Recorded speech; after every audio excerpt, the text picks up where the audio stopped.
Hello बच्चों, let's read the question. The question says, predict the alkene that would be formed by dehydrohalogenation of the following halides with sodium ethoxide in ethanol and predict the major alkene. And one में दे रखा है 2 chloro 2 methyl butane, second में दे रखा है बच्चों 3 bromo 2,2,3 tri methyl pentane. तो basically हमें predict करना है कि कौन सा यहाँ पे एल्किन का फॉर्मेशन होगा after dehydrohalogenation reaction. Okay, so first of all we talk about key concept. Key concept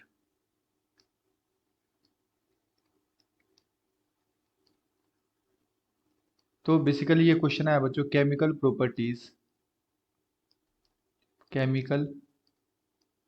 properties of halo alkane, chemical properties of halo alkane. And हमें यहाँ पे बच्चों प्रिडिक्ट करना है कि कौन सा एल्किन का फॉर्मेशन होगा। तो बेसिकली ये जो रिएक्शन होता है बच्चों, इसे हम लोग बोलते हैं एलिमिनेशन रिएक्शन। इवन रिएक्शन होता है ये कैसा होता है? इवन रिएक्शन होता है,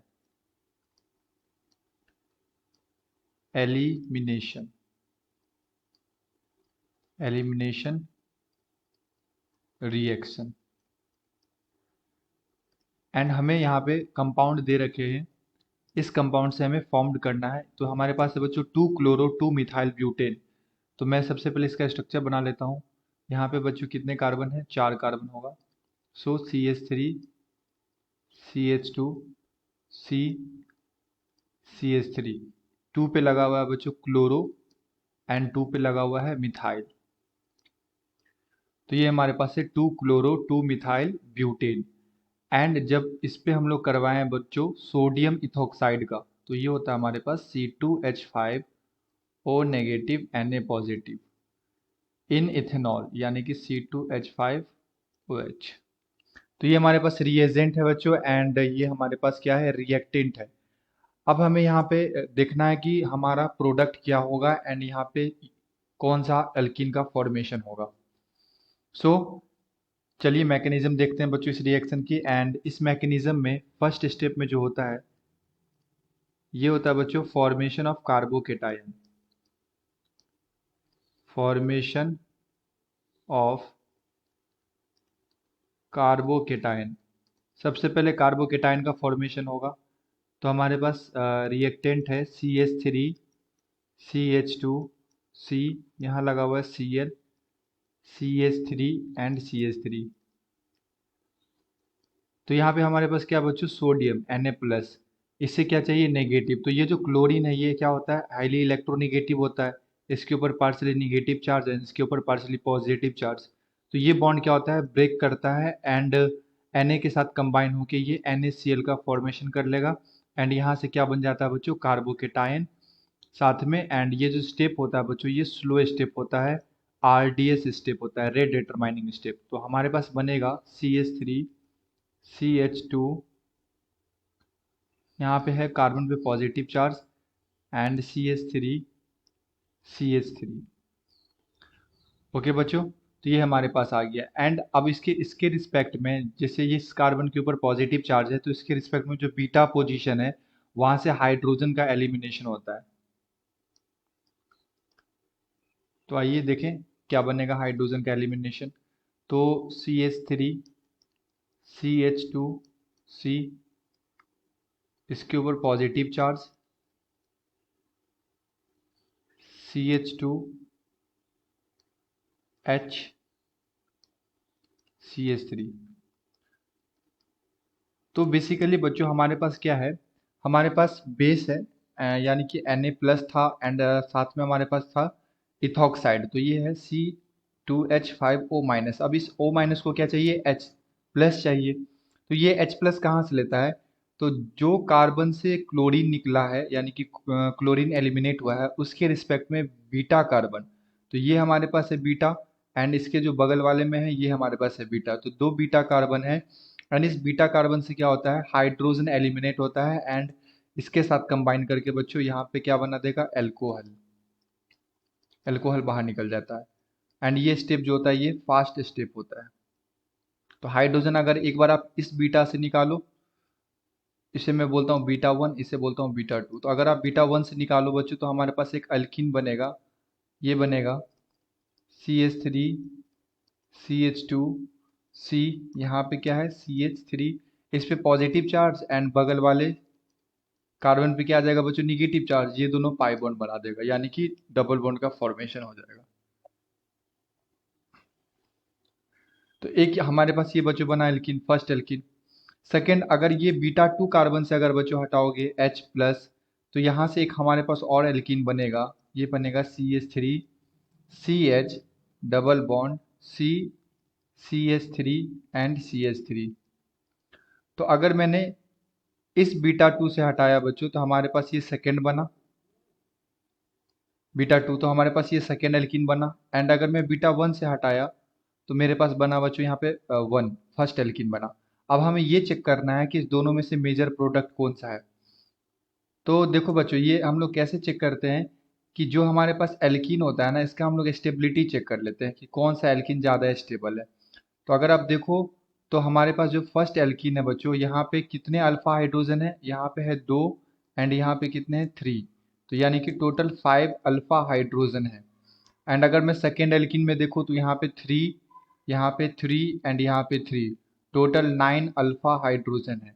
एंड एल्कीन का स्टेबिलिटी किस पे डिपेंड करता है, is directly proportional to stability of alpha hydrogen. जितना ज़्यादा अल्फा हाइड्रोजन होगा उतना ज़्यादा ये एल्कीन क्या होगा, स्टेबल होगा।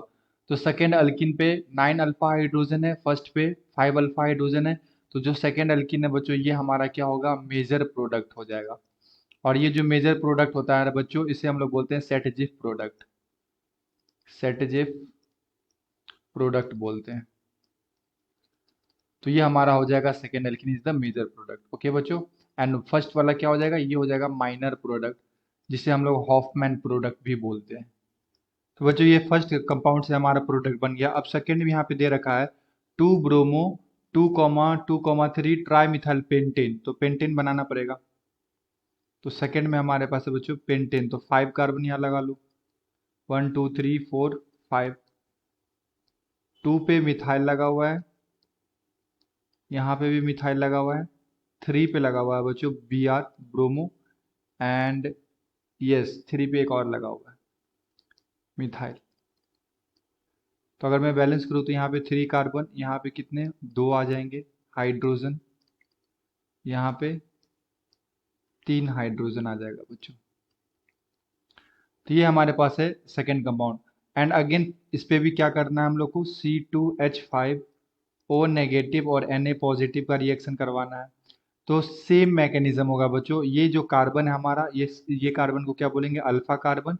एंड इसके रिस्पेक्ट में ये हो गया बच्चों बीटा कार्बन, एंड ये हो गया बीटा कार्बन, एंड ये नीचे वाला भी क्या हो गया बीटा कार्बन। तो देखो ये जो हमारे पास बीटा कार्बन है, मैं इसे हाईलाइट कर देता हूँ, ये बीटा कार्बन।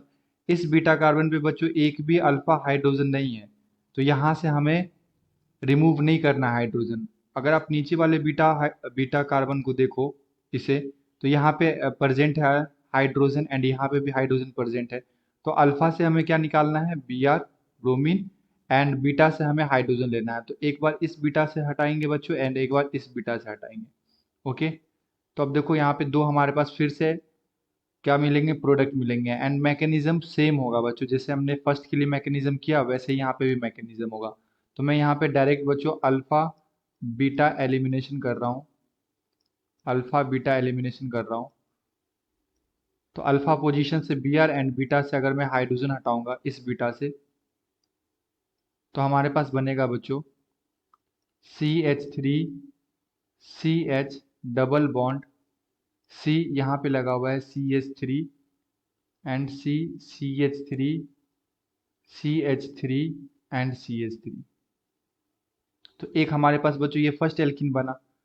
अगर मैं ये बीटा से अगर हटाऊंगा बच्चों हाइड्रोजन, तो हमारे पास बनेगा CH3 CH2 C, एंड यहाँ आ जाएगा डबल बॉन्ड CH2 C, यहाँ पे लगा हुआ है CH3 CH3 एंड CH3। अब अगेन दोनों एल्कीन को देखो एंड ये चेक करो कि दोनों में कौन ज़्यादा स्टेबल है। तो इस एल्कीन के रिस्पेक्ट में यहाँ पे कितने अल्फा हाइड्रोजन है बच्चों, यहाँ पे हैं 3 यहाँ पे एंड 3 यहाँ पे। तो कितने हो गए, यहाँ पे हो गए 6 अल्फा हाइड्रोजन। अगर आप सेकेंड एल्कीन में चेक करो बच्चों, तो ये हमारा सेकेंड एल्कीन, इसके रिस्पेक्ट में यहाँ पे 2 अल्फा हाइड्रोजन है एंड इस पे तो है ही नहीं, एक भी अल्फा हाइड्रोजन नहीं है बगल वाले कार्बन पे। तो यहाँ पे कितने में लिख सकता हूँ, 2 अल्फा हाइड्रोजन। तो जो मेजर प्रोडक्ट है होगा हमारा बच्चों, ये क्या होगा, फर्स्ट हो जाएगा। फर्स्ट एल्किन हमारा क्या हो जाएगा, मेजर प्रोडक्ट हो जाएगा। तो इस तरह से हम लोग बच्चों एलिमिनेशन रिएक्शन करवाते हैं एंड अल्फा बीटा एलिमिनेशन होता है इस रिएक्शन में एंड हमें एल्किन मिलता है। ओके बच्चों, I hope you will be understood it well. Best of luck, thank you.